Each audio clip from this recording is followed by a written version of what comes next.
بالله من الشيطان الرجيم بسم الله الرحمن الرحيم اقرأ باسم ربك الذي خلق وقال رسول الله صلى الله عليه وسلم وإن أحسنكم أخلاقا أو كما قال عليه الصلاة والسلام صدق الله مولانا العظيم وصدق رسوله النبي الكريم ونحن على ذلك من الشاهدين والشاكرين والحمد لله رب العالمين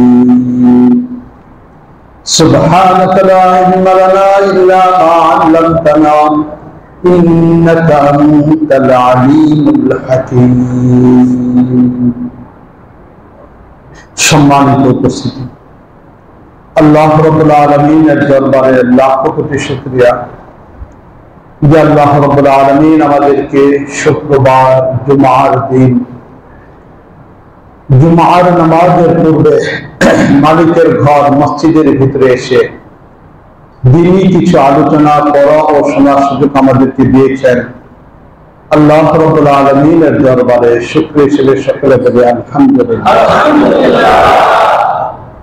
মুআজ্জাজ হাজিরিন, গত সপ্তাহে আলোচনায় উল্লেখ করেছিলাম যে রাজনীতির সাথে ইসলামের সম্পর্ক রয়েছে, রাষ্ট্রের সাথে ইসলামের গুরুত্বপূর্ণ একটা সম্পর্ক রয়েছে। আলোচনার সারসংক্ষেপ ছিল এমনই যে পৃথিবীতে আল্লাহ রাব্বুল আলামিন যে সকল নবীদেরকে পাঠিয়েছেন সেই নবীদের দিকে যদি আমরা তাকাই তাহলে নবীদের জীবনীকে আমরা তিন ভাবে দেখতে পাবো।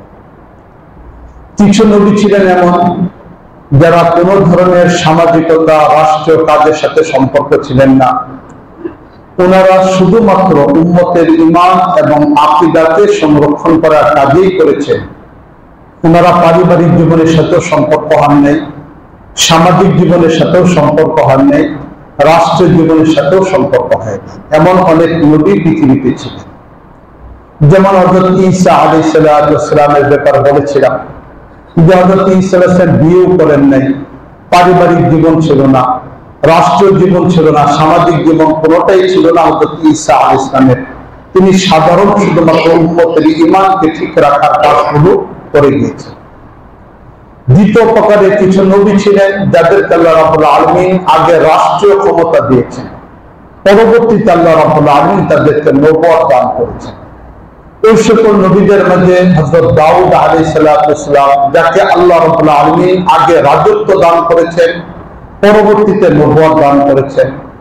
হযরত সুলাইমান আলাইহিস সালাম, যাকে আগে আল্লাহ রাব্বুল আলামিন রাজত্ব দান করেছেন, পরবর্তীতে আল্লাহ রাব্বুল আলামিন তাকে নবুয়ত দান করেছেন। তাহলে ওই সকল নবী যারা ছিলেন তারা রাষ্ট্রীয় কাজের সাথে আগে জড়িত ছিলেন, পরবর্তীতে আল্লাহ রাব্বুল আলামিন তাদেরকে নবুয়ত দান করেছেন। তৃতীয় প্রকারের কিছু নবী আল্লাহ রাব্বুল আলামিন এমন পাঠিয়েছেন যাদেরকে আগে আল্লাহ রাব্বুল আলামিন নবুয়ত দান করেছেন, পরবর্তীতে আল্লাহ রাব্বুল আলামিন তাদেরকে রাষ্ট্রীয় ক্ষমতা দান করেছেন। যেমন আমাদের নবী মুহাম্মদ মুস্তাফা সাল্লাল্লাহু আলাইহি ওয়াসাল্লাম, তাকে আল্লাহ রাব্বুল আলামিন আগে নবুয়ত দান করেছেন।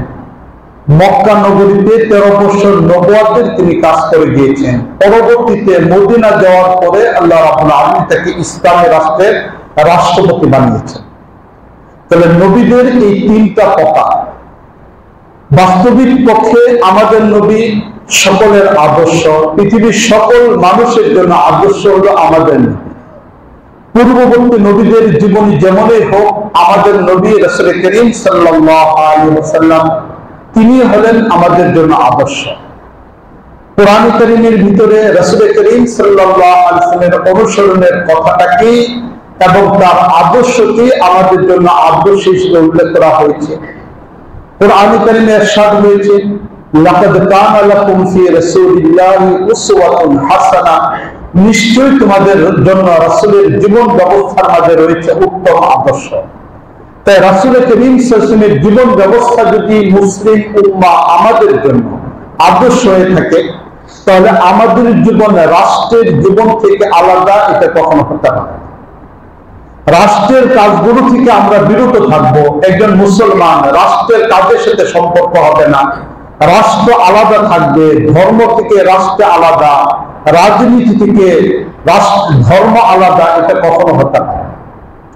যখনই রাষ্ট্র থেকে ধর্মটা আলাদা হয়ে যায়, যখনই রাজনীতি থেকে ধর্মটা আলাদা হয়ে যায়, তখন সেই রাষ্ট্রটা সাধারণ মানুষের রাষ্ট্র থাকে না, এটা জুলুম এবং নির্যাতনের মাধ্যম হয়ে যায়। সত্যিকার অর্থে রাষ্ট্র ওইটাই সফল হবে যেখানে ধর্মের ছোঁয়ার মাধ্যমে তৈরি করা। এই জন্য আমাদের বাংলাদেশেও যতদিন পর্যন্ত রাষ্ট্রটা ইসলামী রাষ্ট্র রূপান্তরিত না হবে, রাষ্ট্রীয় কাজের সাথে যারা সম্পর্ক তারা যতদিন পর্যন্ত ইসলামের ছোঁয়ার দ্বারা নিজেদের জীবনকে পরিবর্তন না করবে, ততদিন পর্যন্ত সত্যিকার অর্থে এই দেশ সুন্দর একটা দেশে পরিণত হতে পারে না, সুন্দর একটা রাষ্ট্র কখনো পরিণত হতে পারে না। বাস্তবিক পক্ষে শুধু মসজিদের মেম্বার থেকে দ্বীনের আলোচনা, দাওয়াত ও তাবলীগের সাথী ভাইদের মসজিদ কেন্দ্রিক প্রোগ্রামগুলো করা, বক্তাদের মাহফিল কেন্দ্রিক প্রোগ্রামগুলো করা, পীর সাহেবদের খানকা ভিত্তিক প্রোগ্রামগুলো করা, এগুলোর দ্বারা পূর্ণাঙ্গভাবে রাষ্ট্রে কখনো শান্তিতে রাখবে না। যতক্ষণ পর্যন্ত সর্বোচ্চ পর্যায়ের ক্ষমতা যেখানে আছে ওই জায়গা থেকে ইসলামকে বাস্তবায়ন করা না হবে, এতদিন পর্যন্ত কখনো সুন্দর একটা রাষ্ট্র তৈরি হতে পারে না। তাবলীগের প্রয়োজন রয়েছে, খানকাওয়ালাদের মেহনতের প্রয়োজন রয়েছে, মসজিদের মেম্বার থেকে দ্বীনি সঠিক আলোচনার প্রয়োজন রয়েছে, মাহফিলগুলোতে সত্যিকার অর্থে হক্কানি উলামায়ে কেরামের আলোচনার প্রয়োজন রয়েছে। তবে সেই প্রয়োজনগুলো হলো ব্যক্তিকে ঈমানের উপরে উদ্বুদ্ধ করার ব্যক্তিগত কাজ। এগুলো রাষ্ট্রীয় কোনো কাজ না। রাষ্ট্রের ব্যাপক পরিবর্তনের জন্য যে দরকার, এটা রাষ্ট্রীয় ক্ষমতা প্রয়োজন। তবে এই ক্ষেত্রেও আমাদের মনে রাখতে হবে যে রাষ্ট্রীয় ক্ষমতা জীবনের মূল মাকসাদ না। জীবনের মুমিনের জীবনের মূল মাকসাদ হলো আল্লাহ রাব্বুল আলামিনের ইবাদত, আল্লাহ রাব্বুল আলামিনের সন্তুষ্টি, এটা হলো জীবনের মূল। আমাদের দেশে একটা ইসলামী রাজনীতি দল আছে, নিজেদেরকে ইসলামী রাজনীতি হিসেবে পরিচয় দেয়। তাদের জীবনের মূল মাকসাদ হলো রাষ্ট্র ক্ষমতা। এই জন্য রাষ্ট্রীয় ক্ষমতা যাওয়ার আগ পর্যন্ত যত অন্যায় আছে সব তারা করতে পারে, কারণ মাকসাদ যেহেতু তাদের রাষ্ট্রীয় ক্ষমতা। যেমন কোন ব্যক্তির জীবনের মাকসাদ যখন নামাজ হবে, নামাজের জন্য ওযু করা জরুরি, এখন ওযু তার করে নিতে হবে। যাদের জীবনের মূল মাকসাদ হলো রাষ্ট্রীয় ক্ষমতা, তারা ওইটাকে যাওয়ার জন্য কারো রব থাকতেও কোনো অসুবিধা করে না। এটাও যেমন ইসলাম পছন্দ করে না, ঠিক জীবনের মূল মাকসাদ রাষ্ট্র, এটাও যেমন মুমিনের জীবনের লক্ষ্য হতে পারে না। আবার রাষ্ট্র থেকে সবকিছুকে বাদ দিয়ে শুধুমাত্র এককভাবে রুশানিজি নির্জনে জীবন কাটানো, এটা ইসলাম পছন্দ করে। আমাদের নবী মুহাম্মদ মুস্তাফা সাল্লাল্লাহু আলাইহি ওয়াসাল্লামের জীবনটা হলো ভারসাম্য জীবন। তাই সত্যিকার অর্থে রাষ্ট্রীয় সুশাসন প্রতিষ্ঠা হওয়ার জন্য, রাষ্ট্রীয় সুযোগ সুবিধাগুলো সকলের জন্য সুন্দরভাবে হওয়ার জন্য সবার আগে যে জিনিসটা প্রয়োজন সেটা হলো ব্যক্তি তৈরি করা। ব্যক্তি যদি তৈরি না হয় তাহলে তার দ্বারা কখনো সুন্দর পরিবেশ তৈরি হতে পারে না। রাসূল করিম সাল্লাল্লাহু আলাইহি ওয়াসাল্লাম যখন মক্কায় নবী হিসেবে আত্মপ্রকাশ করলেন 610 খ্রিস্টাব্দে, যখন দীর্ঘ 6 মাস পর্যন্ত হেরা গুহায় থেকে রাসূল করিম সাল্লাল্লাহু আলাইহি ওয়াসাল্লামের কাছে ওহীর প্রথম আলোচনা আসলো, ওহীর সূচনা হলো, এরপর থেকে নিয়ে নবী করিম সাল্লাল্লাহু আলাইহি ওয়াসাল্লাম দীর্ঘ বছর পর্যন্ত মদিনায় ছিলেন। এই 13 বছরটাকে যদি আমরা তাকিয়ে দেখি তাহলে সেখানে আমরা দেখতে পাবো নবী করিম সাল্লাল্লাহু আলাইহি ওয়াসাল্লাম এই 13 বছর ব্যক্তি তৈরি করার পিছনে মেহনত করেছেন। এই 13 বছরের ভিতরে নবী করিম সাল্লাল্লাহু আলাইহি ওয়াসাল্লামের কাছে কুরআন কারীমের 114টা সূরার মধ্য থেকে 86টা সূরা আল্লাহ রাব্বুল আলামিন এই সময় নাযিল করেছেন। তাহলে মক্কা নগরীর 13 বছরে কুরআন কারীমের 86টা সূরা আল্লাহ রাব্বুল আলামিন নাযিল করেছেন। এই 86টা সূরার দিকে যদি আমরা তাকাই দেখি তাহলে এই সূরাগুলোর বিষয়বস্তুর ভিতরে আমরা খুঁজে পাবো সেখানে আল্লাহ রাব্বুল আলামিন অধিকাংশ সূরাগুলোর মধ্যে 3টা বিষয় নিয়ে আলোচনা করেছেন। এক নম্বর, আল্লাহ রাব্বুল আলামিন তাওহীদের ব্যাপারে আলোচনা করেছেন। অধিকাংশ সূরাগুলোর মধ্যে আল্লাহ রাব্বুল আলামিন তাওহীদ, আল্লাহর একত্ববাদ, এটার উপর আল্লাহ রাব্বুল আলামিন আলোচনা করেছেন। এবং এই আলোচনা করতে গিয়ে আল্লাহ রাব্বুল আলামিন বিভিন্ন ভাবে আল্লাহ রাব্বুল আলামিন দলিল প্রমাণ যা কিছু দেওয়ার দরকার সব কিছু আল্লাহ রাব্বুল আলামিন উল্লেখ করেছেন। কেন আল্লাহ রাব্বুল আলামিনকে একভাবে মেনে নিতে হবে? কেন আল্লাহ রাব্বুল আলামিনের দ্বিতীয় অন্য কোনো শরীক হতে পারবে না? এর সব কিছুকে আল্লাহ রাব্বুল আলামিন যুক্তি দিয়ে এই 13 বছরের কোরআনের অধিকাংশ আয়াতের ভিতরে সূরাগুলোর ভিতরে আল্লাহ রাব্বুল আলামিন তাওহীদের ব্যাপারে আলোচনা করেছেন। দ্বিতীয় নম্বর, আল্লাহ রাব্বুল আলামিন এই সূরাগুলোর ভিতরে যে আলোচনাটা উল্লেখ করেছেন সেটা হলো আমাদের নবী মুহাম্মদ মুস্তাফা সাল্লাল্লাহু আলাইহি ওয়াসাল্লামের রিসালাত নিয়ে আলোচনা করেছেন। রাসূল করিম সাল্লাল্লাহু আলাইহি ওয়াসাল্লাম আল্লাহর রাসূল, ওনাকে অনুসরণ করতে হবে, জীবনের প্রতিটা ক্ষেত্রে ওনাকে মানতে হবে। রাসূল করিম সাল্লাল্লাহু আলাইহি ওয়াসাল্লামের রিসালাত নিয়ে আল্লাহ রাব্বুল আলামিন দ্বিতীয় পর্যায়ে আলোচনা করেছেন। পূর্ববর্তী নবীদের আলোচনাকেও আল্লাহ রাব্বুল আলামিন এনেছেন আমাদের নবীর রিসালাতকে প্রমাণ করার জন্য। কখনো হযরত নূহ আলাইহিস সালামের আলোচনা কোরআনে কারীমের মধ্যে এসেছে, কোরআনে কারীমের মধ্যে ইরশাদ এসেছে, ইন্না আওহাইনা ইলাইকা কামা আওহাইনা ইলা নূহিন ওয়ান নাবিয়্যিনা মিন বা'দি। হে আল্লাহর নবী, আমি আপনার উপরে ওহী অবতরণ করেছি যেমনি ভাবে পূর্ববর্তী নবী নূহ এবং পরবর্তীদের পিছনে ওহী অবতরণ করেছিলাম। কখনো কোরআনে কারীমের মধ্যে মূসা আলাইহিস সালামের আলোচনা এসেছে, কখনো কোরআনে কারীমের মধ্যে দাউদ আলাইহিস সালামের আলোচনা এসেছে, কখনো হযরত সুলাইমান আলাইহিস সালামের আলোচনা এসেছে, কখনো হযরত নূহ আলাইহিস সালামের আলোচনা এসেছে, কখনো হযরত ইদ্রিস আলাইহিস সালামের আলোচনা এসেছে, কখনো হযরত মূসা আলাইহিস সালামের আলোচনা এসেছে, কখনো হযরত ইউসুফ আলাইহিস সালামের আলোচনা এসেছে, কখনো হযরত ইসহাক আলাইহিস সালামের আলোচনা এসেছে, কখনো হযরত ইসমাঈল আলাইহিস সালামের আলোচনা এসেছে, কখনো হযরত আইয়ুব আলাইহিস সালামের আলোচনা এসেছে, কখনো হযরত ঈসা আলাইহিস সালামের আলোচনা এসেছে। কোরআনে কারীমের ভিতরে 25 জন নবীর নাম উল্লেখ করে আল্লাহ রাব্বুল আলামিন তাদের আলোচনাগুলোকে উল্লেখ করেছেন আমাদের নবীর নবুয়তকে প্রমাণের জন্য। তাই পূর্ববর্তী যত নবীদের আলোচনা কোরআনে কারীমের মধ্যে আসছে, এগুলোর মূল উদ্দেশ্যই হলো আমাদের নবীর রিসালাতকে যেন আমরা মেনে নিই, আমাদের নবীর নবুয়তকে যেন আমরা মেনে নিই, আমাদের নবীর বিষয়টাকে যেন আমরা পরিপূর্ণভাবে অনুসরণ করি। এই জন্য নবী করিম সাল্লাল্লাহু আলাইহি ওয়াসাল্লামের রিসালাতের আলোচনা আল্লাহ রাব্বুল আলামিন ব্যাপকভাবে কোরআনে কারীমের মধ্যে উল্লেখ করেছেন। এই 86টা সূরা 3 নম্বর আলোচনার বস্তু হলো আখিরাত, পরকাল। দুনিয়ার জীবনটা মূল জীবন না, বরং পরকালের জীবনটা হলো মূল একটা জীবন। এই বিশ্বাসে মানুষকে তৈরি করার জন্য আল্লাহ রাব্বুল আলামিন আখিরাতের আলোচনাকে উল্লেখ করেছেন।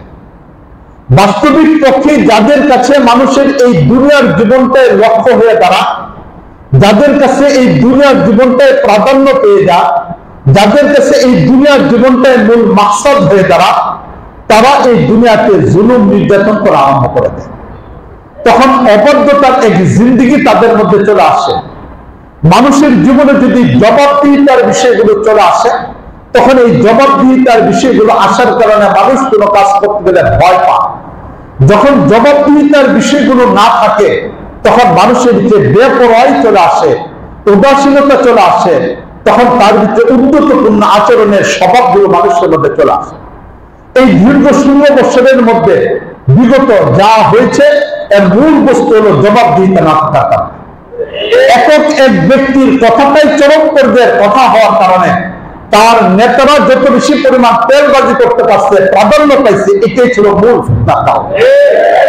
আখিরাতের যে শিক্ষাটা, আখিরাতের যে ভয় একটা মানুষের জীবনকে পরিবর্তন করতে পারে, এই বিষয়টা এখানে থাকে না। না থাকার কারণে মানুষের জিন্দগি নষ্ট হয়ে যায়, জিন্দগি অন্যদের জীবন ক্ষতির কারণ হয়ে যায়। এই জন্য আখিরাতের জবাবদিহিতা হলো বড় একটা জিনিস। তাই রাসূল করিম সাল্লাল্লাহু আলাইহি ওয়াসাল্লাম যখন মক্কায় ছিলেন, মক্কায় এই 86টা সূরার মধ্যে আল্লাহ 3টা বিষয় আলোচনা করেছেন। তাওহীদের ব্যাপার আলোচনা, রিসালাতের ব্যাপার আলোচনা, আখিরাতের ব্যাপার আলোচনা। এই 3টা বস্তুর দ্বারাই মূলত নবুয়তের 13 বছরের ব্যক্তিকে তৈরি করা হয়েছে। যে ব্যক্তিরা কিছুদিন আগে অন্যায়ের উপরে ছিল, যে মানুষগুলো রক্তপাতের সাথে জড়িত ছিল, যে মানুষগুলো জুলুম নির্যাতনের সাথে সম্পর্ক ছিল, এই সাহাবায়ে কেরামই যখন নবুয়তের ছোঁয়া পাইল, মক্কার এই শিক্ষার দ্বারা যখন তাদের জীবনটা পরিবর্তন হয়ে গেল, যখন তাদের জীবনটা এই কোরআনের ছোঁয়ার দ্বারা সম্পর্ক হলো, তখন তাদের জীবনগুলো কি পরিমাণ পর্যায়ে চলে আসলো চিন্তা করে দিল। হযরত উমর ফারুক রাদিয়াল্লাহু তাআলা আনহুর হৃদয়ের মধ্যে যখন পরকালের ভয় চলে আসছে, উমর ফারুক রাদিয়াল্লাহু তাআলা আনহু যিনি সবচেয়ে মক্কাতে দুর্দর্শ একজন মানুষ ছিলেন, নিকৃষ্ট একজন মানুষ ছিলেন, অর্থের বিনিময়ে যিনি মানুষকে খুন করতেন, এমনকি মক্কার চত্বরে যখন রাসূল করিম সাল্লাল্লাহু আলাইহি ওয়াসাল্লামকে হত্যার ব্যাপারে পুরস্কারের ঘোষণা দেওয়া হচ্ছিল, তখন 100 উটের পুরস্কারের লোভে, এই পরিমাণ সম্পদের লোভে তিনি নবীকে হত্যা করার জন্য যাচ্ছিলেন। তাহলে কি পরিমাণ নিকৃষ্ট একজন মানুষ হলে তিনি অর্থের বিনিময়ে নবীকে হত্যা করতে যেতে পারেন, এটি ছিল হযরত উমর ফারুক তার বৈশিষ্ট্য। কিন্তু এই উমর ফারুক রাদিয়াল্লাহু তাআলা যখন ইসলাম ধর্ম গ্রহণ করলেন, নবী করিম সাল্লাল্লাহু আলাইহি ওয়াসাল্লামের সাথে যখন তার সম্পর্ক তৈরি হয়ে গেল, রাসূল মক্কায় নবুয়তের 13 বছরের 5 বছর চলে যাওয়ার পর নবুয়তের 5ম বছর হযরত উমর ইসলাম ধর্ম গ্রহণ করছেন। তো হযরত উমর ফারুক রাদিয়াল্লাহু তাআলা নবীকে মক্কায় পেয়েছেন 7 বছর, মদিনাতে পেয়েছেন হযরত উমর ফারুক রাদিয়াল্লাহু তাআলা 10 বছর, নবীর সুহবত পাইছেন মাত্র 17 বছর, তিনি নবীর সুহবতে পেয়েছেন। এই 17 বছরের বিভিন্ন জায়গা নবী করিম সাল্লাল্লাহু আলাইহি ওয়াসাল্লাম হযরত উমরকে জান্নাতের সুসংবাদ দিয়েছেন। নবী করিম সাল্লাল্লাহু আলাইহি ওয়াসাল্লাম নিজে উপরে জান্নাত দেখে আসছেন।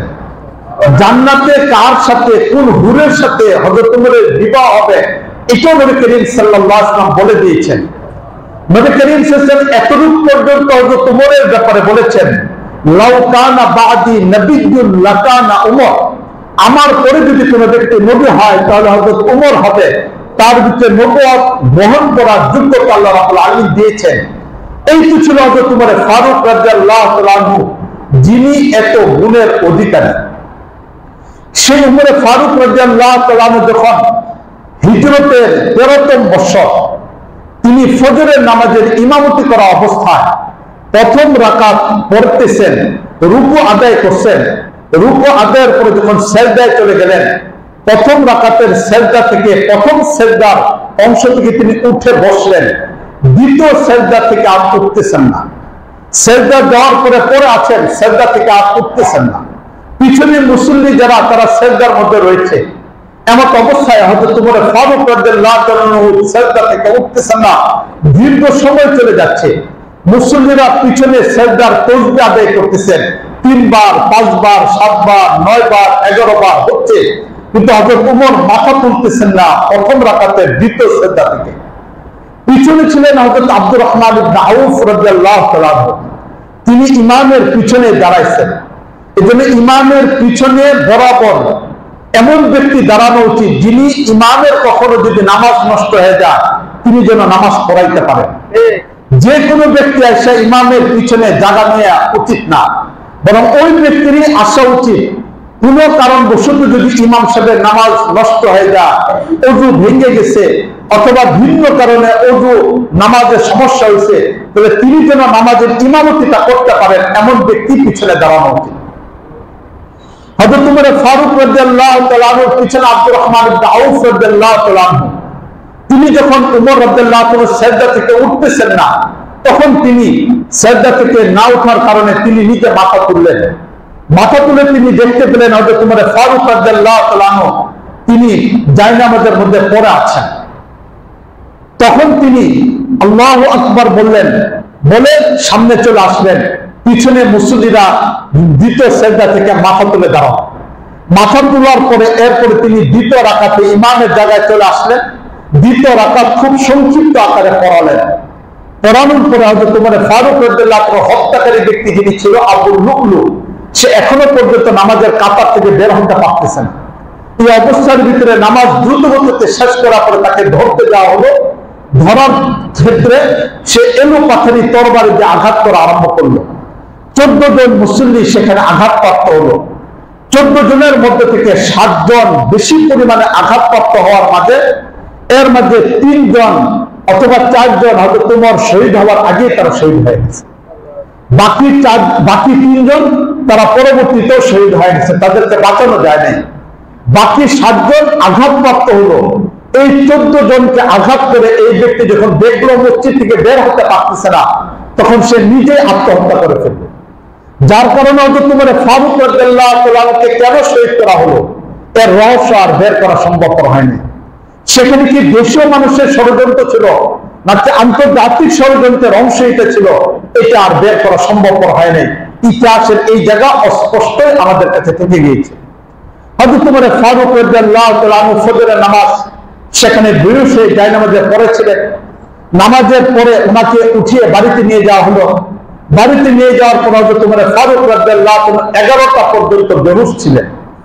এমন অবস্থায় হযরত তোমার ফারুক রাদিয়াল্লাহু তাআলা গা থেকে রক্ত বের হচ্ছে। আঘাতটা ছিল পেটে, নাড়ি ভুঁড়ি কেটে গিয়েছিল, যার কারণে হযরত তোমার ফারুক রাদিয়াল্লাহু তাআলা বেহুশ অবস্থায় 11টা পর্যন্ত ছিলেন। 11টার দিকে হুঁশ ফিরে আসার পরেই তিনি সর্বপ্রথম শব্দ ব্যবহার করলেন যে ফজরের নামাজ এখনো পর্যন্ত বাকি আছে, আমি পড়তে পারি নাই, নামাজ পড়ার ব্যবস্থা করেন। হযরত তোমার ফারুক রাদিয়াল্লাহু তাআলা নামাজ শেষ করলেন। নামাজ শেষ করার পরে তখন ডাক্তার আসলো, চিকিৎসা হচ্ছে, কিন্তু নারী ভুঁড়িটা কেটে যাওয়ার কারণে কোনোভাবেই কোনো কিছু করা যাচ্ছিল না। হয়তো তোমাকে ওষুধ খাওয়ানো যাচ্ছিল না, কোনো খাবার দেওয়া যাচ্ছিল না। এই অবস্থায় হয়তো তোমার ফারুক রাদিয়াল্লাহু তাআলা আরো 2 দিন জীবিত ছিলেন। 2 দিন পরে এবার হয়তো তোমার ফারুক রাদিয়াল্লাহু তাআলা দুনিয়া থেকে চলে যাওয়ার সময় নিকটবর্তী। যে সময়টা ওনার নিকটবর্তী হচ্ছে, গা থেকে রক্ত শূন্যতা, হয়তো তোমার ফারুক রাদিয়াল্লাহু তাআলা এমন অবস্থার ভিতরে তার ছেলে আব্দুল্লাহকে ডাক দিলেন। ডাক দিয়ে সর্বপ্রথম বললেন, আব্দুল্লাহ এক কাজ করো, তুমি কি হযরত আয়েশা রাদিয়াল্লাহু তাআলাকে গিয়ে সালাম জানাও। আয়েশা রাদিয়াল্লাহু তাআলা যে ঘরে নবী ইন্তেকাল করছেন, এই ঘরেই একটা অংশের মধ্যে নবীর কবর, পাশে আবু বকরের কবর, আরেকটা অংশ পর্দা দিয়ে তিনি সেই ঘরের মধ্যে অবস্থান করতেছিলেন। তাই হযরত ওমর রাদিয়াল্লাহু তাআলার ছেলে আব্দুল্লাহকে পাঠাইলেন, আব্দুল্লাহ তুমি গিয়ে আয়েশাকে সালাম জানাও এবং এই কথা বলো যে মৃত্যুর পরে ওমর তার বাকি 2 সঙ্গী রাসূল করিম সাল্লাল্লাহু আলাইহি সাল্লাম এবং আবু বকরের সাথেই সে বাকি সময়কে কাটাইতে চায়, সেখানেই যেন তার দাফন হয়। এই জন্য আপনার কাছে আমাকে পাঠাইছে, আপনি যা বলবেন সেটাই হবে। হযরত আয়েশা রাদিয়াল্লাহু তাআলা এই বিষয়টা শোনার পরে কান্না করা আরম্ভ করলেন। তিনি বললেন, আমার ঘরেই নবী ইন্তেকাল করেছেন, নবী আমার স্বামী, তাই নবীর কবর আমার ঘরের এক পাশে, আমি এখানে অপেক্ষায় ছিলাম। এর পাশে বাবা আবু বকরকে কবর দেওয়া হয়েছে, সুতরাং আমি ঘরের আরেকটা পাশে অপেক্ষা করতেছিলাম। এই কথা বলে দীর্ঘ সময় কান্না করার পরে তিনি নিজের ঘর থেকে বের হয়ে যাচ্ছেন এবং তার ছেলে উমরকে বললেন, আব্দুল্লাহকে বললেন, আব্দুল্লাহ উমরকে বললেন যে যাও উমরকে গিয়ে বলো, আমি নবী করিম সাল্লাল্লাহু আলাইহি ওয়াসাল্লামের মুখ থেকে অনেকবার এই শব্দ শুনেছি যে আমি নবী, আবু বকর, উমর। তা আমার বিশ্বাস ছিল জীবিত অবস্থায় এই 3 জন যেমন এক পাশাপাশি ছিল, মৃত্যুর পরেও তাদের কবরটা পাশাপাশি হবে। তাই উমরকে গিয়ে জানিয়ে দাও যে কবরটা এই জায়গাতেই হবে।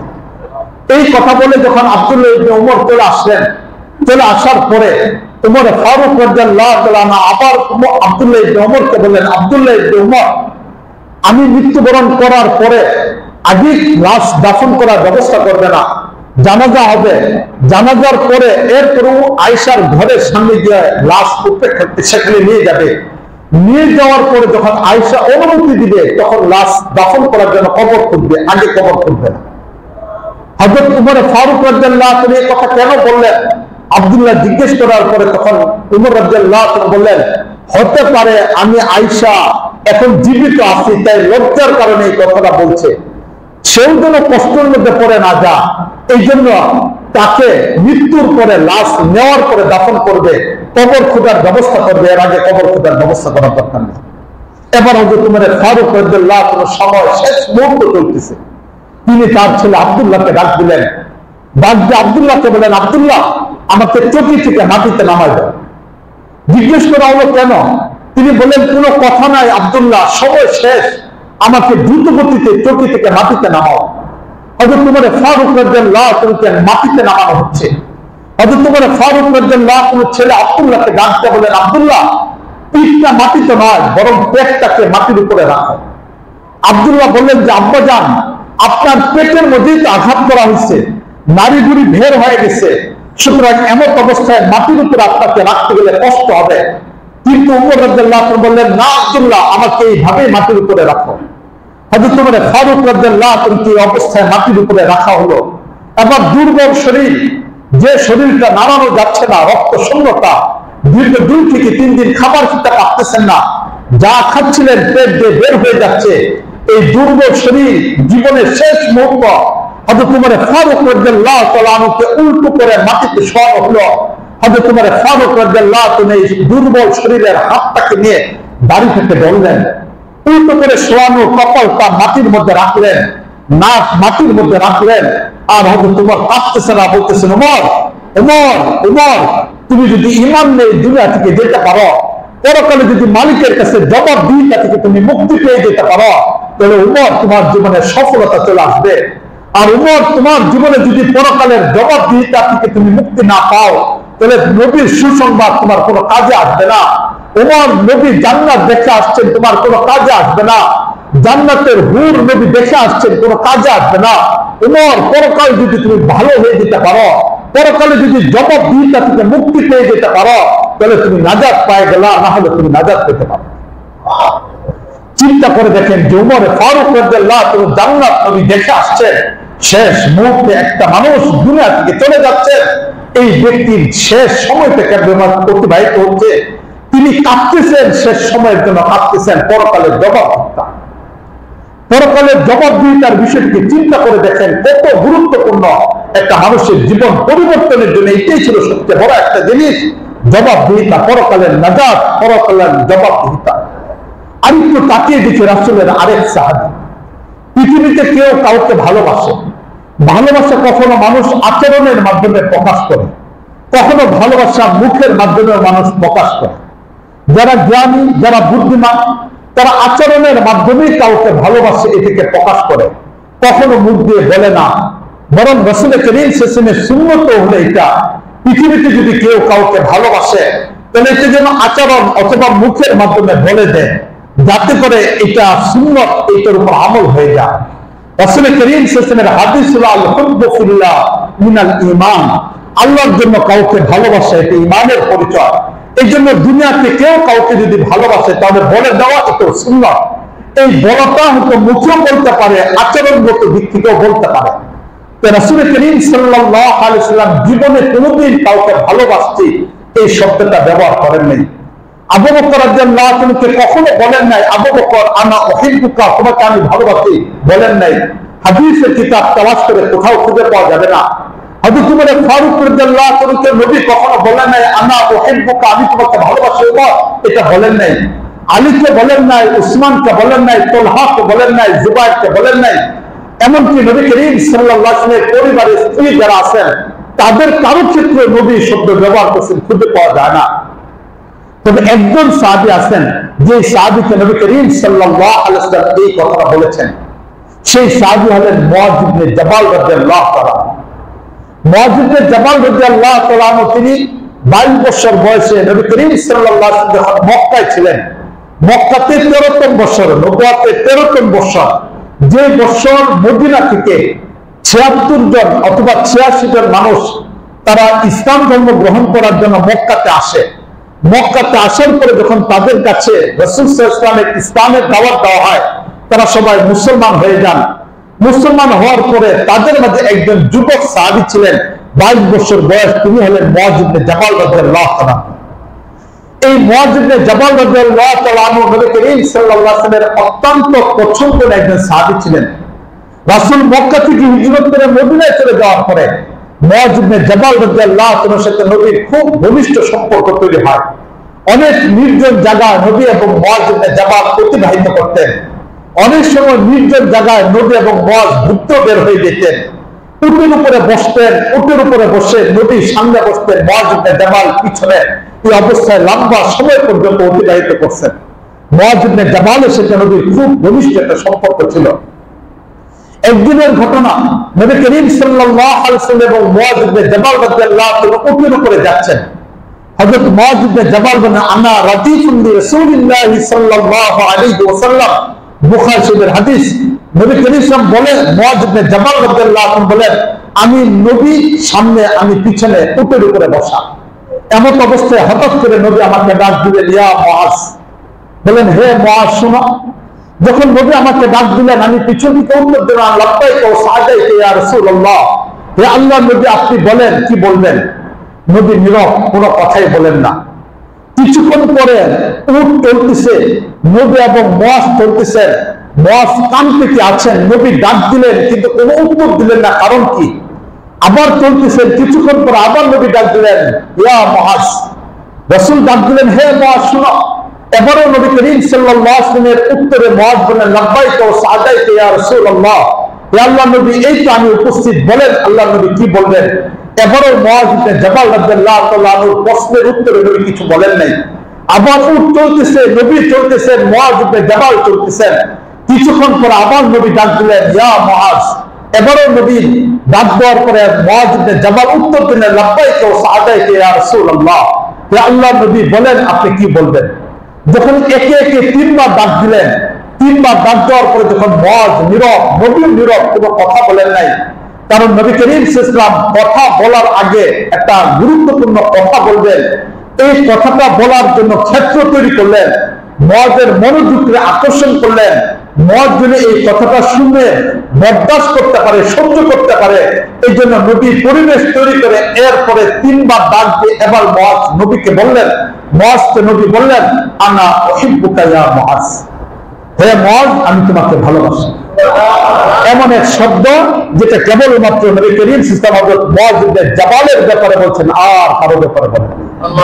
চিন্তা করে দেখেন, এই শব্দটা রাসূলের জবান থেকে বের হওয়া, রাসূলের জবান থেকে বের হওয়া একটা শব্দ, যেটা সকল সাহাবায়ে কেরামের মধ্য থেকে নবী করিম শুধুমাত্র মুআয ইবনে জাবালকে বলছেন, আলা উহিব্বুকা ইয়া মুআয, মুআয আমি তো তোমাকে ভালোবাসি। যখন এই শব্দটা নবী করিম সাল্লাল্লাহু আলাইহি ওয়াসাল্লাম উচ্চারণ করলেন, উচ্চারণের পরে মুআয ইবনে জাবাল রাদিয়াল্লাহু তাআলা নীরব, তিনি কোনো কথা বলেন না। কিছুক্ষণ পরে মুআয ইবনে জাবাল রাদিয়াল্লাহু তাআলা নিজে উত্তর দিলেন, আনা আইযান ইয়া রাসূলুল্লাহ, হে আল্লাহর নবী আমিও আপনাকে ভালোবাসি। যখন রাসূল করিম সাল্লাল্লাহু আলাইহি ওয়াসাল্লামের ভালোবাসার উত্তরে মুআয ইবনে জাবাল রাদিয়াল্লাহু তাআলা উত্তর দিলেন যে আল্লাহর নবী আমি তো আপনাকে ভালোবাসি, এবার নবী করিম সাল্লাল্লাহু আলাইহি ওয়াসাল্লাম নীরব হয়ে গেলেন, একটু নিস্তব্ধ হয়ে গেলেন। তখন মুআয ইবনে জাবাল পেরেশানের মধ্যে পড়ে গেলেন। নবী ভালোবাসার কথা বললেন, প্রত্যুত্তরে যখন ভালোবাসার ডাকে সাড়া দেওয়া হলো, এবং নবী নীরব হয়ে গেছেন, কারণটা কি? তখন নবী করিম সাল্লাল্লাহু আলাইহি ওয়াসাল্লামকে মুআয ইবনে জাবাল জিজ্ঞেস করলেন, আল্লাহর নবী কেন আপনি নীরব হয়ে গেছেন, চেহারা মলিন হয়ে গেছে, কারণটা কি? রাসূল করিম সাল্লাল্লাহু আলাইহি ওয়াসাল্লাম নিজে বললেন, মুআয পৃথিবীর সবকিছুর একটা নিয়ম আছে, ভালোবাসার নিয়ম হলো ভালোবাসার মানুষটা কাছে থাকা। আজকে আমি আর তুমি তো এই দুনিয়াতে কাছাকাছি, একই উঠে দুইজন পাশাপাশি বসা। দুনিয়াতে কখনো প্রয়োজন হলে আমি তোমার কাছে ছুটে যাই, আবার কখনো তুমি আমার কাছে ছুটে আসো। মুআয দুইজন তো খুব কাছাকাছি থাকতে পারতেছি, কিন্তু জান্নাতে যখন যাওয়া হবে, মালিক যখন জান্নাত দিবেন, আমি একজন নবী, তাকে তো আল্লাহ জান্নাতের উচ্চ মর্যাদা দান করবেন। তুমি একজন সাধারণ সাহাবী, তোমাকে হয়তো মালিক জান্নাত দিবেন, কিন্তু জান্নাতে তো তোমার স্তর হবে নিচ, সেখানে তো আমি আর তুমি পাশাপাশি থাকতে পারবো না। তাই মুআয বিষয়টিকে নিয়ে চিন্তা করতেছি, দুনিয়াতে তো দুইজন কাছাকাছি আছি, কিন্তু আখিরাতে কি করে কাছাকাছি থাকবো, এটা নিয়ে চিন্তা করা আরম্ভ করছি। যখন রাসূল করিম সাল্লাল্লাহু আলাইহি ওয়াসাল্লাম এই কথা বললেন, এই কথা বলার পরে মুআয ইবনে জাবাল রাদিয়াল্লাহু তাআলা চিন্তার মধ্যে পড়ে গেলেন। তখন রাসূল করিম সাল্লাল্লাহু আলাইহি ওয়াসাল্লাম একটু পরে জিবরাইল চলে আসলেন। জিবরাইল চলে এসে মুআয ইবনে জাবাল রাদিয়াল্লাহু তাআলার পেরেশানিকে দূর করে দিলেন, রাসূলের পেরেশানিকে দূর করে দিলেন। দূর করে দিয়ে নবী করিম সাল্লাল্লাহু আলাইহি ওয়াসাল্লামকে জিবরাইল বলে দিলেন, হে আল্লাহর নবী এক কাজ করেন, মুআযকে বলবেন প্রত্যেক ফরজ নামাজের পরে যেন এই দোয়াটা 7 বার করে পড়ে, আল্লাহুম্মা আইন্নি আলা যিকরিকা ওয়া শুকরিকা ওয়া হুসনি ইবাদাতিক। এই দোয়াটা যেন মুআয ইবনে জাবাল প্রত্যেক ফরজ নামাজের পরে 7 বার করে পড়ে, তাহলে আল্লাহ নবী এই দুনিয়াতে আপনি এবং মুআয যেমন পাশাপাশি আছেন, হে আল্লাহর নবী কিয়ামতের ময়দানে জান্নাতেও আপনারা দুইজন পাশাপাশি থাকবেন। চিন্তা চিন্তা করে দেখেন, নবী ইসলাম মজকে শিখাই দিচ্ছেন। আমরা দেখি নাই নবীকে, সে হাদিসটা আমরা শুনি নাই, সে আরবের কোন এক প্রান্তে, মরুভূমির কোন এক রাস্তায়, পাহাড়ের হয়তো কোন এক পদদেশে, মদিনার কোন এক অলিতে গলিতে চলার পথে নবী আর মজের ভিতরে সেই কথাটা হয়েছিল। আমরা জানি না, কিন্তু হাদিস থেকে পড়েছি। যদি আমরাও প্রত্যেক ফরজ নামাজের পরে এই দোয়াটা পড়তে পারি, শিখতে পারি, আমল করতে পারি, তাহলে কিয়ামতের ময়দানে এই দোয়ার কারণে মজের হাত ধরে যখন নবী মজকে জান্নাতে নিয়ে যাবেন, তখন হয়তো আমরা পিছনে লাইন করতে পারবো, সারি তৈরি করতে পারবো, বলতে পারবো, হে আল্লাহ নবী, যে দোয়ার কারণে তুমি মজকে হাত ধরে তোমার কাছে নিয়ে যাচ্ছ, আমার জন্ম হয়তো 1400 বছর পরে হতে পারে, আমি হয়তো তোমার সেই মক্কার সেই অবস্থা দেখি নাই, হে আল্লাহ নবী, মদিনার সেই গলিতে হয়তো আমি তোমার সাথে ছিলাম না, কিন্তু যে আমলটা তুমি মজকে শিখাই দিছ, হে আল্লাহ নবী, এই আমলটা তো আমিও করছিলাম, সুতরাং আজকে মজ একা জান্নাতে যাবে এটা হতে পারে না, জান্নাতে তোমার পাশে হে আল্লাহ নবী মজ থাকবে এটা হতে পারে না, আমিও তো এই আমলটা করছিলাম, আল্লাহ নবী আমার ব্যাপারে একটু করুণার দৃষ্টি তুমি দিয়ে দাও। এই জন্য আমরা যারা আসি, এই আমলটাকে আজকের পর থেকে লাজেম করে নেব। দোয়াটা শেষ হওয়ার পরে, সালাম ফিরানোর পরেই সাথে সাথে দোয়াটা করবো, দোয়াটাকে শিখে নেব, সারা জিন্দগিতে আমল করে নেব। আল্লাহুম্মা আইন্নি আলা যিকরিকা ওয়া শুকরিকা ওয়া হুসনি ইবাদাতিক। এই দোয়াটাকে মুখস্থ করে নেব, পড়বো, আমল করার আল্লাহ তৌফিক আমাদেরকে দান করুন। এই তো হলেন মুআয ইবনে জাবাল রাদিয়াল্লাহু তাআলা আনহু। কত বড় সৌভাগ্য! বিষয়টাকে চিন্তা করে দেখি, নবী যার সাথে জান্নাতে থাকতে চাইলেন, হিজরতের 9ম বছর মুআয রাদিয়াল্লাহু তাআলা ঋণগ্রস্ত হয়ে গেলেন, ঋণের দ্বারা জড়িত হয়ে গেলেন মুআয ইবনে জাবাল রাদিয়াল্লাহু তাআলা। এখন অর্থনৈতিক দৈন্যতার মধ্যে পড়ে গেলেন মুআয ইবনে জাবাল। এই মুআয ইবনে জাবাল রাদিয়াল্লাহু তাআলা নবী করিম সাল্লাল্লাহু আলাইহি ওয়াসাল্লাম মদিনা থেকে ইয়ামানে পাঠিয়ে দিলেন, শিক্ষক হিসেবে মুআয ইবনে জাবালকে পাঠাচ্ছেন, ইয়ামানে পাঠিয়ে দিচ্ছেন। এই ইয়ামানে পাঠানো সেই দৃশ্যটার দিকে তাকিয়ে দেখি কেমন মনোরম এক দৃশ্য ছিল, আর কারো ক্ষেত্রে এটা হয়নি। এই তো মুআয ইবনে জাবাল প্রস্তুতি গ্রহণ করছেন, তিনি মসজিদে নববীতে নামাজ পড়ছেন। মসজিদে নববী থেকে হেরেমের সীমানা, কোন দিক থেকে 9 কিলোমিটার, কোন দিক থেকে 2.5 কিলোমিটার, কোন দিক থেকে 3 কিলোমিটার হেরেমের সীমানা, যেটা হেরেম শেষ এমন একটা জায়গা। রাসূল করিম সাল্লাল্লাহু আলাইহি ওয়াসাল্লাম মসজিদে নববী থেকে বের হলেন। মুআয উটের উপরে উটের উপরে উট নিয়ে দাঁড়ানো মসজিদে নববীর সামনে। এবার রাসূল করিম সাল্লাল্লাহু আলাইহি ওয়াসাল্লাম মুআযকে বিদায় দিলেন, বলেছিলেন, মুআয ইরফা আলা জামালিক, মুআয তুমি উটের উপরে বসো। রাসূল করিম সাল্লাল্লাহু আলাইহি ওয়াসাল্লাম এই কথাটা বললেন। মুআয বললেন, আল্লাহর নবী, আপনি নিচে দাঁড়ানো, আমি উটের উপরে বসবো, এটা কি করে হয়? রাসূল করিম সাল্লাল্লাহু আলাইহি ওয়াসাল্লাম বললেন যে, হ্যাঁ, আমি তোমাকে নির্দেশ দিচ্ছি, তুমি উটের উপরে বসে যাও। এবার হযরত মুআয ইবনে জাবাল রাদিয়াল্লাহু তাআলা উটের উপরে বসে পড়লেন। রাসূল করিম সাল্লাল্লাহু আলাইহি ওয়াসাল্লাম নিজে উটের লাগামটাকে ধরলেন। এবার উট চলা আরম্ভ করলো। 1-2 কিলোমিটার নয়, আওয়ালি মদিনা যেটাকে বলা হয়, মদিনার শেষ প্রান্ত, যেটা সর্বশেষ সীমানা 9 কিলোমিটার, দীর্ঘটা 9 কিলোমিটার, সর্বশেষ সীমানা যেটা ছোট, মদিনার একদম মসজিদে নববী থেকে খুব কাছে যেটা, সেটা হলো 2.5 কিলোমিটার। এটাকেও যদি ধরা হয়, এই 2.5 কিলোমিটার পর্যন্ত জায়গা নবী উটের লাগাম ধরে হেঁটে যাচ্ছেন, মুআয উটের উপরে বসে। পৃথিবীর ইতিহাসে আর কোথাও হয়তো এমন ঘটনা ঘটবে না, আর কোন সাহাবীর ক্ষেত্রে এমন কোন ঘটনা ঘটে নাই। নবী তো কত সাহাবায়ে কেরামকে বিভিন্ন জায়গায় পাঠাইছেন, কিন্তু মুআযের সাথে নবী যে আচরণটা করছেন, মুআযের সাথে যে ব্যবহারটা নবী করছেন, এটা কোনো তুলনাই হতে পারে না। 2.5 কিলোমিটার পর্যন্ত নবী উটের লাগাম ধরে হেঁটে যাচ্ছেন। মুআয ইবনে জাবাল রাদিয়াল্লাহু তাআলা উটের উপরে বসা। নবী করিম সাল্লাল্লাহু আলাইহি ওয়াসাল্লাম সেখানে হাদিস, সেখানে আসছে, নবী বিভিন্ন বিষয়ে বলতেছেন। হাদিসের কিতাবগুলোকে যখন তালাশ করা হয়, সেখানে মুআযের হাদিসগুলো পড়লে চোখ দিয়ে পানি বের হয়ে যায়। হযরত মুআয ইবনে জাবাল কোথাও বলতেছেন যে, আমি যখন উটের পাদানিতে পাতা রাখলাম, আওসানি খলিলি, আমার বন্ধু, আমার নবী আমাকে ওসিয়ত করছেন। এরপরে তিনি হাদিস বলা আরম্ভ করছেন।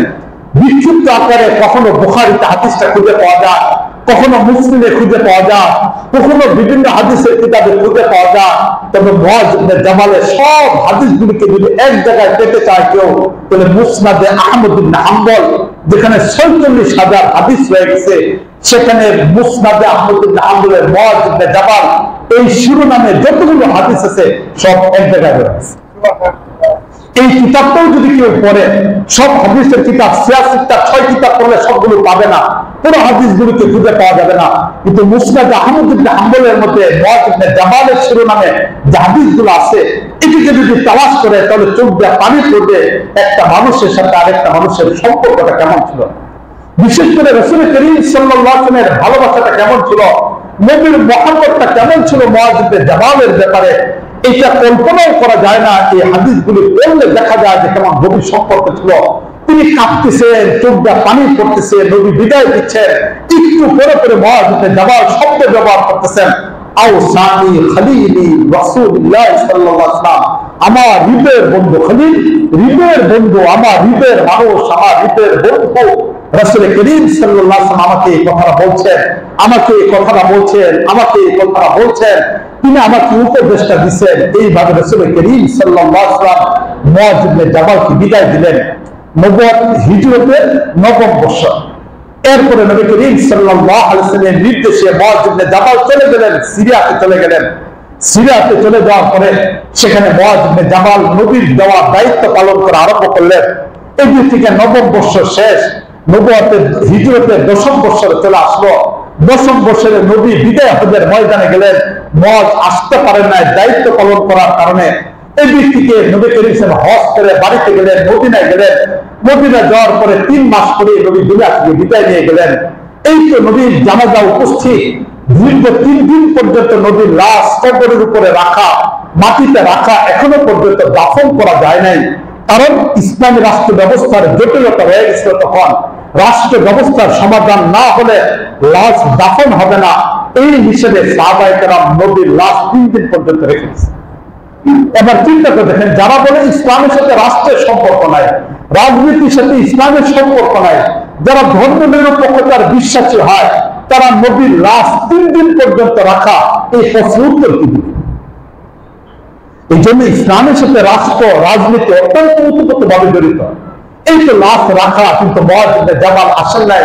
বিভিন্ন জায়গা থেকে সাহাবায়ে কেরাম ছুটে আসছেন, আয়েশা নবী করিম সাল্লাল্লাহু আলাইহি ওয়াসাল্লামের জানাজা পড়তেছেন, কিন্তু মুআয ইবনে জাবাল আসতে পারেন নাই, নবী রেখে যাওয়া দায়িত্ব পালন করতে পারেন নাই। নবী করিম সাল্লাল্লাহু আলাইহি ওয়াসাল্লামের লাশ দাফন হয়ে গেছে। আবু বকর রাদিয়াল্লাহু আনহু খলিফাতুল মুসলিমিন প্রথম বছর চলে গেছেন, না মুআয আসতে পারেন নাই। দ্বিতীয় বছরের লাস্টের দিকে মুআয ইবনে জাবাল আবার মদিনা আসতেছেন। সেদিন যখন তিনি মদিনা আসতেছেন, তারও অবস্থা ভিন্ন রকম ছিল। পুরো মদিনার কান্না রুল শুরু হয়ে গেছে। মুআয ইবনে জাবাল রাদিয়াল্লাহু তাআলা মসজিদে নববীতে ঢুকতেছেন, হাওমাও করে কাঁদতেছেন। ওই তো ২ বছর আগে নবীকে এখান থেকে বিদায় দিয়েছিলেন, আজকে নবী এখানে নেই, নবী কবর শায়িত আছেন। দৃশ্যটা কত করুণ একটা পরিস্থিতি। এই অবস্থায় মুআয ইবনে জাবাল রাদিয়াল্লাহু তাআলা মদিনাতে আসলেন। বেশ কিছুদিন থাকার পরে এখন আর মদিনায় থাকতে পারেন না। সব জায়গাতে নবীর স্মৃতি বিজড়িত। ওই তো মসজিদের ইমামতি দাঁড়ানোর জায়গাটা নবীর, যেখানে নবী দাঁড়িয়ে নামাজ পড়তেন, মুআয এখন আর এখানে স্বাভাবিক থাকতে পারেন না। ওই তো নবীর মেম্বারটা দেখা যায়, যেখানে নবী করিম সাল্লাল্লাহু আলাইহি ওয়াসাল্লাম বয়ান করতেন, না মুআয এটা সহ্য করতে পারতেছেন না। মসজিদে নবীর চারদিকে নবীর স্মৃতি বিজড়িত, মদিনার অলিতে গলিতে রাসূল করিমের স্মৃতিগুলো বিজড়িত, না মুআয স্বাভাবিক থাকতে পারতেছেন না। হযরত উমরের সাথে পরামর্শ করলেন। পরামর্শ করার পর হযরত উমর ফারুক রাদিয়াল্লাহু আনহু জিহাদের ময়দানে পাঠাই দিলেন। এবার তিনি জিহাদের ময়দানে কাটাই দিচ্ছেন। এর কিছুদিন পর হযরত উমর ফারুক খলিফাতুল মুসলিমিন হযরত উমর ফারুক রাদিয়াল্লাহু আনহুর কাছে আসলেন। এবার হযরত উমর ফারুক রাদিয়াল্লাহু আনহু সিরিয়াতে আবার শিক্ষকতার দায়িত্ব পাঠাইলেন। চলে গেলেন মুআয ইবনে জাবাল রাদিয়াল্লাহু তাআলা। দেখতে দেখতে নবী হিজরতের ১৭ বছর হলো। হযরত উমর ফারুক রাদিয়াল্লাহু আনহু খলিফাতুল মুসলিমিন ৭ বছর হতে চলল। এই অবস্থার মধ্যে সিরিয়াতে মহামারী দেখা দিল। এই মহামারীতে আক্রান্ত হলেন হযরত মুআয ইবনে জাবাল রাদিয়াল্লাহু তাআলা। মহামারীতে যদি কোনো ব্যক্তি মারা যায় তাহলে শাহাদাতের মর্যাদা অর্জন করে। এবার হযরত মুআয ইবনে জাবাল রাদিয়াল্লাহু তাআলা মহামারীতে আক্রান্ত, প্রচন্ড মহামারীতে আক্রান্ত। ইন্তেকালের আগেও হযরত উমর ফারুক চিঠি পাঠাইছিলেন যে মুআয তুমি অঞ্চল থেকে চলে আসো, মুআয তুমি অঞ্চল থেকে চলে আসো, তোমাকে আমার প্রয়োজন, রাষ্ট্র কাজের জন্য তোমাকে অত্যন্ত গুরুত্ব, তোমার এখানে প্রয়োজন, চলে আসো। হযরত মুআয ইবনে জাবাল বললেন, না উমর আসতে পারবো না, আসতে পারবো না, নবীর বিচ্ছেদ সহ্য হচ্ছে না, নবীর বিচ্ছেদ আর সহ্য হচ্ছে না, তাই আসতে চায় না। তিনি থেকে গেলেন সিরিয়াতে। এই সিরিয়াতে থাকার পরে এবার তিনি অসুস্থ হয়ে গেলেন, মহামারীতে আক্রান্ত হলেন। মহামারীতে আক্রান্ত হযরত মুআয ইবনে জাবাল রাদিয়াল্লাহু আনহু বিছনায় শায়িত। এবার যখন তিনি বিছনায় শায়িত, তিনি চিৎকার করে কাঁদতেছেন, হাউমাউ করে কাঁদতেছেন। যারা উপস্থিত তারা পেরেশানের মধ্যে পড়ে গেলেন। আরে মুআয, তোমার জীবনে তো এমন একটা পাথর আছে যে কথাটা নবী আর কোন সাহাবীকে বলেন নাই। নবী তোমাকে একদিন বলছেন তোমাকে ভালোবাসি। আরে মুআয ইবনে জাবাল, তোমার তো কপালটা এত সৌভাগ্য, নবী করিম সাল্লাল্লাহু আলাইহি ওয়াসাল্লাম যার সাথে জান্নাতে থাকতে চাইছেন। আরে মুআয, তুমি তো এত সৌভাগ্য, ইসলাম গ্রহণ করার পর থেকে নিয়ে নবী করিম সাল্লাল্লাহু আলাইহি ওয়াসাল্লামের সাথে তোমার দীর্ঘ সময় অতিবাহিত হয়েছে। কত রাতে নির্জনে তোমরা একাকি বের হয়ে গেছো, কত দিনের আলোতে তোমরা বের হয়ে গেছো, মদিনার কত অলিতে গলিতে তোমরা দুইজনেই কেবলমাত্র চলেছ। সেখানে তৃতীয় কোনো ব্যক্তি ছিল না। নবীর সাথে এমন একটা পথ তুমি অতিক্রম করেছ। আজকে এই বিজয়ের মুহূর্তে কেন তুমি কাঁদতেছ? একটু তাকিয়ে দিচ্ছে মুআয হাজিরিন। এই তো মুআয ইবনে জাবাল রাদিয়াল্লাহু আনহু সেখানেও কাঁদতেছেন আর বলতেছেন, হ্যাঁ, যদি এই সব কিছু আমার কাজে আসবে, যদি জাহান্নাম থেকে মুক্তি পেয়ে যায়, পরকালে যদি আল্লাহর ভয় পরকালে যদি আমি নাজাত পেয়ে যাই, যদি আল্লাহর কাছে জবাবদিহিতা থেকে আমি মুক্তি পেয়ে যাই, তাহলে কেবলমাত্র আমি মুক্তি পেয়ে যাব, এছাড়া মুক্তির কোনো পথ থাকবে না। নবীর ভালোবাসা কোনো কাজে আসবে না, নবীর জান্নাতে শিখানো সেই দোয়া কাজে আসবে না, যদি পরকালে আমি নাজাত পাইতে না পারি। এই যে আখিরাতের ভয় জীবনের শেষ মুহূর্তেও মুআয ইবনে জাবাল রাদিয়াল্লাহু আনহু কাঁদাচ্ছেন। এই কথাই বলতেছিলাম, রাসূল করিম সাল্লাল্লাহু আলাইহি ওয়াসাল্লাম যার কাছে মক্কায় 13টা বছরে কোরআন কারীমের 86টা সূরা নাযিল হয়েছে, এই 13টা বছরে নবী করিম সাল্লাল্লাহু ব্যক্তি তৈরি করছেন। 13 বছরে এখানে আবু বকর তৈরি, ওমর তৈরি, উসমান তৈরি, আলী তৈরি, মুআবিয়া তৈরি, হাসান তৈরি, হুসাইন তৈরি। এক এক সাহাবায়ে কেরাম নবীর কাছ থেকে এক একটা গুণ অর্জন করছেন, আর এক একটা গুণ অর্জন করে এদেরকে নবী এইভাবে তৈরি করছেন। নবী ইসলাম এইভাবে তাদেরকে তৈরি করছেন যে নবী করিম শেষ পর্যন্ত ঘোষণা দিচ্ছেন, আসহাবি কান্নুজুম বিআইদিহিম ইহতাদাইতুম। আরে আমার সাহাবায়ে কেরাম হলেন আকাশের তারকার মতো, তুমি যার ইচ্ছা তাকে অনুসরণ করো। আরে জীবনে তুমি রাষ্ট্র চালাইতে চাও, দেখো তাকে আবু বকর আছে, ওমর আছে, উসমান আছে, আলী আছে, এরপরে তুমি তাকে দেখো, হাসানকে তাকে দেখো, মুআবিয়া, এই 6 জন যারা রাষ্ট্রপতি ছিলেন। তুমি রাষ্ট্র চালাইতে চাও, আদর্শ গ্রহণ করো 6 জনের কোন একজন হেদায়েত পেয়ে। তুমি ব্যবসা করতে চাও, ব্যবসা করো, কোনো অসুবিধা নাই। ওই তো তাকিয়ে দেখো আব্দুর রহমান ইবনে আউফের দিকে তাকিয়ে দেখো, মক্কার সবচেয়ে সম্পদশালী মানুষ, মদিনার সবচেয়ে সম্পদশালী। এত পরিমাণ সম্পদ জমা হয়েছে, এত পরিমাণ সম্পদ জমা হয়েছে, ঘরের 4 ভাগের 3 ভাগ সম্পদ ভরে গেছে। যাকাত দিতে দিতে শেষ করা যাচ্ছে না, দরিদ্র ব্যক্তিদেরকে দিয়ে শেষ করা যাচ্ছে না। আরে তুমি এখন সম্পদশালী একজন